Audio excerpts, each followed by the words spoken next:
I wanted to start by saying this. I'm very, very happy to bring you more on this story, because that means things are happening. In this case, it's another phone call from John Skelton.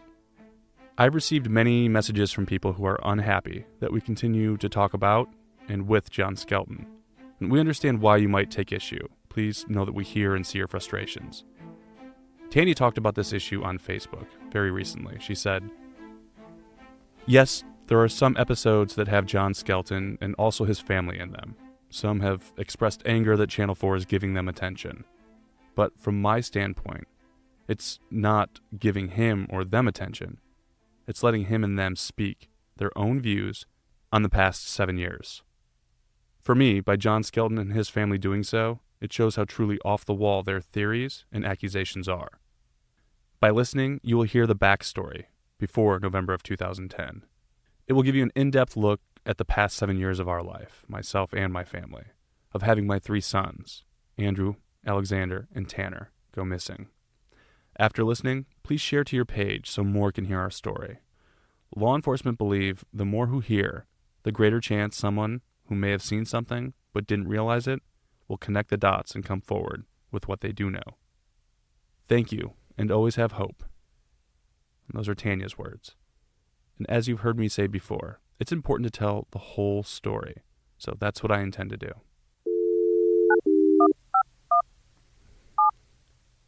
Right now, the newest information we have are John's words.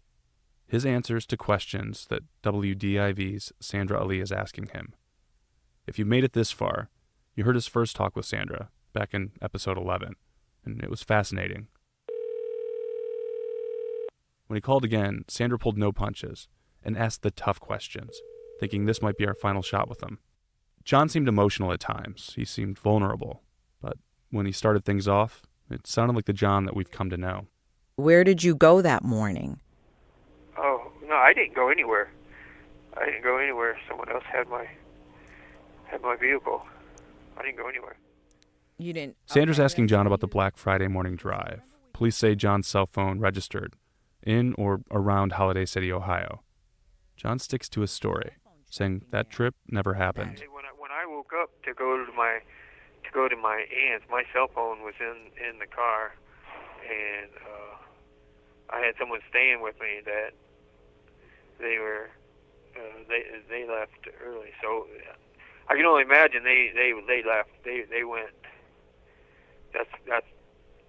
They went to Holiday City. I didn't even know about Holiday City until the FBI told me. Oh, when really? I was in the hospital. Yeah, I didn't even. I thought it was weird. I don't remember leaving my phone in my car. Oh, so someone else took the car with the phone in it and then went there, and then that's why it picked up that the phone was there. Right. That's the only explanation I have. I didn't even know that they had left until the FBI told me. Oh, you didn't know that family member had left? Yeah. Was it your uncle? No, I went to see my aunt at like 7:30. I couldn't find my phone, and I was like, "Well, hell with it, I'm gonna just go." And it was in my cup holder. Oh, but so who had your van? Oh, just someone. Okay, like a girlfriend or something. Someone I don't want to say. So it was someone you let someone borrow your van? I didn't know that they had my van. They took it out. Oh, did someone? But I just told you, I didn't know that they had left until I didn't know that they took my van or my phone until the FBI told me. I don't know. I was in the hospital. I don't know when they told me. Mm-hmm. So someone stole it? Like basically someone took it without you letting them? Yeah, but I mean, if they had to go somewhere. They had to go somewhere. So. Was someone staying with you? Was it the girlfriend at the time? Yeah. Joanne. Well, it was in her party, yeah, but it wasn't her. Once again, John is talking about Joanne Taylor, saying he had a relationship with this woman. Police and FBI could never find a Joanne Taylor that knew John Skelton. Oh, okay. Someone who was with her. Yeah. Oh, I didn't know she was staying with you during Thanksgiving. Well, they came and went. You know, they were sometimes they would leave and Mm-hmm. so I mean this was a one-time thing, staying overnight. John has maintained his belief that Tanner, Alexander, and Andrew are fine. He says they're with the group or family they're supposed to be with. And group or family, that seems to change with each retelling of the story. But his point is the boys are fine. These people who have them are taking care of them, according to John, making sure they're safe and sound.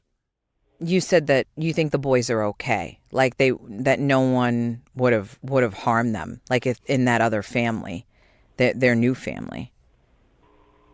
Right. I mean, do you think if you found out that they were hurt, what should happen to the person who hurt them?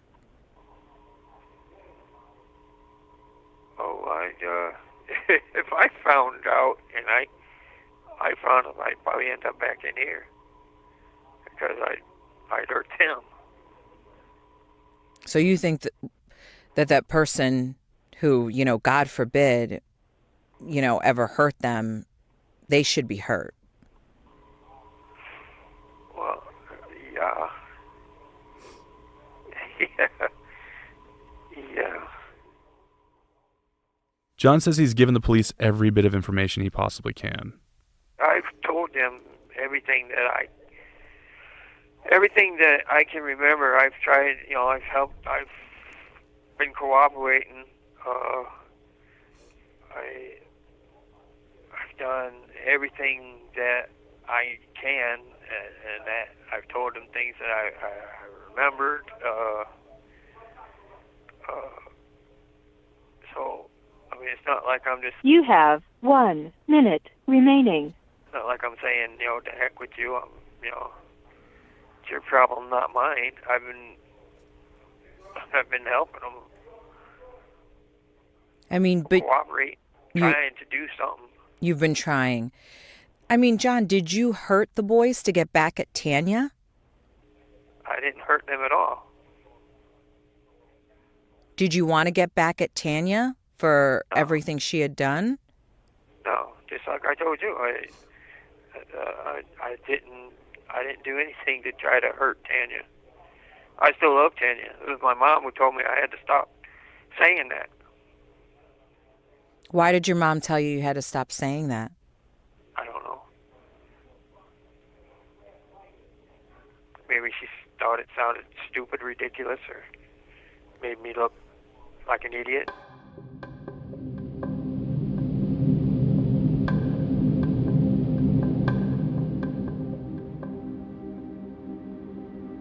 You don't have any more information to help police to help you get out of... Thank you for using GTL.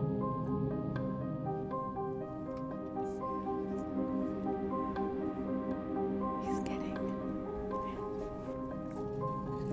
I wonder if he's going to call. Mm-hmm. And that's why I spent so much time talking. Sandra was pressing a bit, pushing to see if John would give. John doesn't like to lose control or feel like he's on the defensive. At least that's what we've been told. So, with that in mind, Sandra figured if John calls back, she would push relatively hard here and see what happens. It was starting to feel like John might grow tired of these exchanges, and we didn't know when he would pull the plug. Kind of felt like it was a now or never moment. Do you think you're going to get out of prison? Yes and no. I have an out date, November 30th of 2025. I'm up for parole in 2020. But I don't know, I have this feeling that the day that I max out to walk out of here, there'll be cops to arrest me to pin something else on me. Something else like what? I don't know, some other charge relating to the same case. I have no idea, or the FBI will arrest me, and I'll have to go through federal court for the same thing, since double jeopardy apparently doesn't apply between state and federal. So you think you probably will never get out? I don't know. I hope I do. I mean, I'm planning on it, but... Do you, you mentioned your mom. Do your parents know where the boys are? I don't believe so. I don't. Either if they have, they haven't let me know that they've gotten any information, any calls or anything like that. My dad said he's been talking to Brewer, so... Oh, he has? Yeah. He's talked to him a few times or something like that. So. John would say his family believes he's telling the truth. He knows that. But he also knows his mom and dad don't agree with the way he handled this situation. If you had to do this all over again, what would you do differently? I'd let more people know. I wouldn't burn all my evidence, any contacts, any evidence whatsoever. I wouldn't have burned that. I would have gotten, my parents involved, asked them what I should, if I should really do this, ask them, if there's any other things that I could do. I don't know. I would have done a lot of things different, I suppose. You would have asked your parents for help. Right. Or at least let them know what I was going to do, and this is who I was contacting. And, do you think your mom would have talked you out of it? Probably. Or maybe come up with another plan to help? Well, there was, I think I told you before, there was a plan, and it made me feel, I guess, anxiety, or, I felt like that was not the thing to do. Because, remember, they were coming up Wednesday, and they wanted to take me down to Florida. Remember me telling you that? You told me that your mom said you could live there, pretty much for free with the boys. Well, they said that they would move me down there, but I had to go now. I had to decide right then and there if I was, by Wednesday, if I was going to go. And they were going to move me down to Florida. And... But then what happened? Then Tanya said she didn't want to go. No. So what happened? So your mom said what? She would move you and the boys down, I thought. No, me. Oh, just you. Yeah. And I wasn't going to leave my kids. No. I had talked to Tanya prior to, us even divorcing or separating about Florida. I wanted to go down there. Yeah, we could rent out the house, or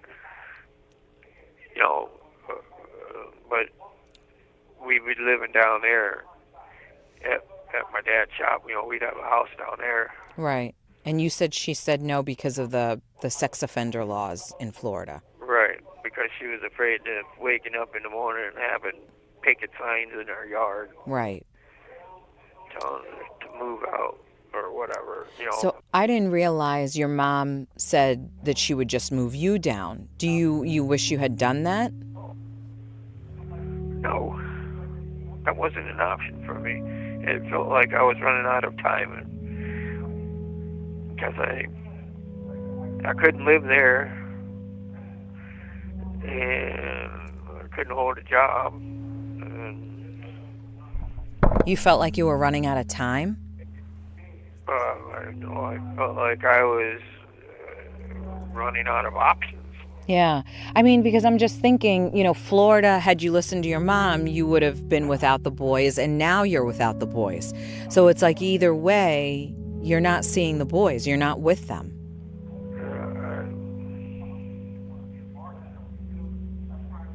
I mean, at least that option, you would not be in prison. Yeah, well, it wasn't one of the two options. No, that's not what it was. So I wouldn't have been without the boys. I just did the wrong thing. When you say you did the wrong thing, what do you mean? You should have chosen... I should have not.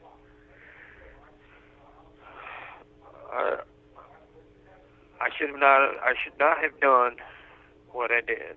I should have just lost my voice. What do you mean? Well,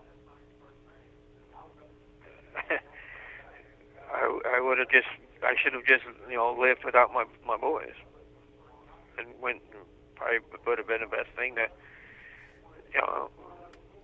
go to Florida and to deal with it.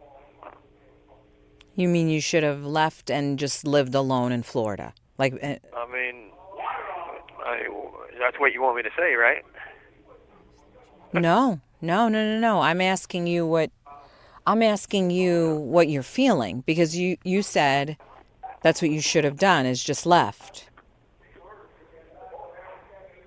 I had no choice. Tandy took my sons. And she got, that bogus judge. There was no impartiality. There was, ex parte orders or disgusting perversion of law.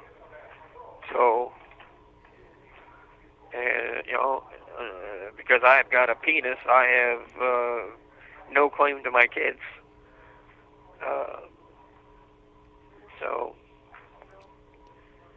So you feel you were I'd gonna love to have equality. So you feel like you were gonna lose. You were in a lose-lose situation. Yeah, I had already lost my kids. I had already lost my kids. Tanya stole my kids. I'm just from a bogus judge who didn't know all the facts, but because she's got a I lost my kids. So I'm just thinking, I'm thinking this through, right? You would have at least still been able to see them sometimes. I wasn't sure about that. I didn't have any visitation. It was...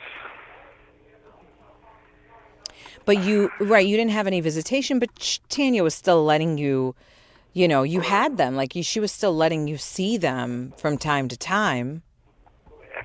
From time to time, on her terms, But now you don't get to see. No. But now you don't get to see them or anyone else at all. Yeah. Yeah. Like I said, I did the wrong thing for the right reasons, the wrong way. So how would you? It's one of those things that at the time I was willing to pay the price, so I did. So you, going back, if you had to do this all over again, you're saying you would ask your parents for another solution. You'd ask your parents for help. Well, yeah, I would have told them the situation, told them what I planned to do. Who, with, what, why. And I would have waited till they got up here so so that they can meet. So they could meet the people who came. Yeah, Joanne, and probably even take pictures of them. I mean, so we have some kind of a record. I wouldn't have, and that would have caused me not to, and if, once we change one thing, I can't tell you that I wouldn't have done this, or this, or this, because, I mean, I don't know what would happen. Right. But I would have waited until at least Wednesday when my parents got up there, and then we could have. Yeah. They could have been involved in your plan. Involved. Yeah, so that everyone doesn't, wouldn't call me a liar. Mm-hmm. You know what's so weird though? You know what's so weird is why is it that it's so hard to find Joanne? I mean, I don't know why. Why is the FBI having such a hard time finding Joanne? Well, like my dad said, it's probably a pseudonym. So. Oh, you think she gave you a fake name? The pseudonym is, something, and that's why when Brewer came with Mose Gingrich, which was the guy's name, I probably shouldn't have told you that. Oh, Mose Gingrich. No, you told me when I came to visit you, remember? You told me that guy I just told him a name. I didn't tell you his name. I just told it that I told Brewer a name of a person that I would be contacting to try to, get on the trail of my boys. Right, because they gave you I never a told picture. You his name. Oh, I thought you said that his name was Mose Gingrich and they gave you a picture of him and said, this is the guy, if you find him, he'll lead you to the family. Right, but I never told you his name. I just told you that, they give me a picture of him. Oh, okay. I thought you told me Underground Sanctuary and then that was his name. Right, but, no, I never told you his name. So if you knew his name already, you probably already been talking to Brewer.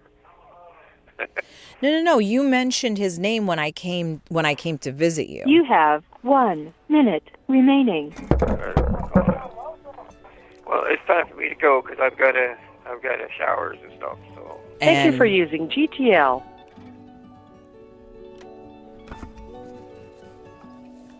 And that's the end.